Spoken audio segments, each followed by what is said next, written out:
আসসালামু আলাইকুম প্রিয় লিসেনার্স। ইয়াজুজ মাজুজের ধর্ম কি? তাদের কাছে কি শেষ নবীর দাওয়াত পৌঁছেছে?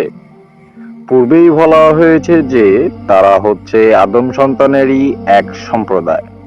হাফিজ ইবনে হাজার রহমাতুল্লাহি এর মতে তারা নূহ আলাইহিস সালামের পুত্র ইয়াসিবের পরবর্তী বংশধর। ইমরান বিন হুসাইন রাদিয়াল্লাহু আনহু থেকে বর্ণিত, কোন এক ভ্রমণে আমরা নবীজির সাথে ছিলাম। সাথীগণ বাহন নিয়ে এদিকে সেদিকে ছড়িয়ে পড়ল। নবীজি উচ্চ কণ্ঠে পাঠ করলেন, হে লোক সকল, তোমাদের পালনকর্তাকে ভয় করো।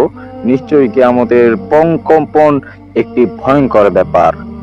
যেদিন তোমরা তা প্রত্যক্ষ করবে, সেদিন প্রত্যেক স্তন্যধাত্রী তার দুধের শিশুকে ভুলে যাবে এবং প্রত্যেক গর্ভবতী তার গর্ভপাত করবে এবং মানুষকে তুমি দেখবে মাতাল, অথচ তারা মাতাল নয়। বস্তুত আল্লাহর আযাব বড়ই কঠিন। নবীজির উচ্চবাচ্য শুনে সাহাবীগণ একত্রিত হতে লাগলেন। সবাই জড়ো বলতে লাগলেন, তোমরা কি জানো আজ কোন দিবস? আজ হচ্ছে সেই দিবস যে দিবসে আদমকে লক্ষ্য করে আল্লাহ বললেন, জাহান্নামের উৎক্ষেপণ বের করো। আদম বলবে, জাহান্নামের উৎক্ষেপণ কি হে আল্লাহ?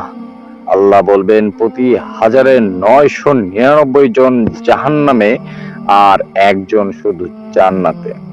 নবীজির কথা শুনে সাহাবীদের চেহারায় ভীতির ছাপ ফুটে উঠল। তা দেখে নবীজি বলতে লাগলেন, আমল করে যাও, সুসংবাদ গ্রহণ করো। সেদিন তোমাদের সাথে ধ্বংসশীল আদম সন্তান, ইয়াজুজ মাজুজ এবং ইবলিস সন্তানেরাও থাকবে, যারা সবসময় বাড়তে থাকে। অর্থাৎ ওদের থেকে 999 জন জাহান্নামে আর তোমাদের থেকে একজন শুধুমাত্র জান্নাতে। সবাই তখন আনন্দ ও স্বস্তির নিঃশ্বাস ছাড়ল। আরো বললেন, আমল করে নাও, সুসংবাদ গ্রহণ করো। ওই সত্তার শপথ যার হাতে আমার প্রাণ নিহিত, মানুষের মাঝে তোমরা সেদিন উটের গায়ে ক্ষুদ্র চিহ্ন বা জন্তুর বাহুতে সংখ্যা চিহ্ন সাদৃশ্য হবে।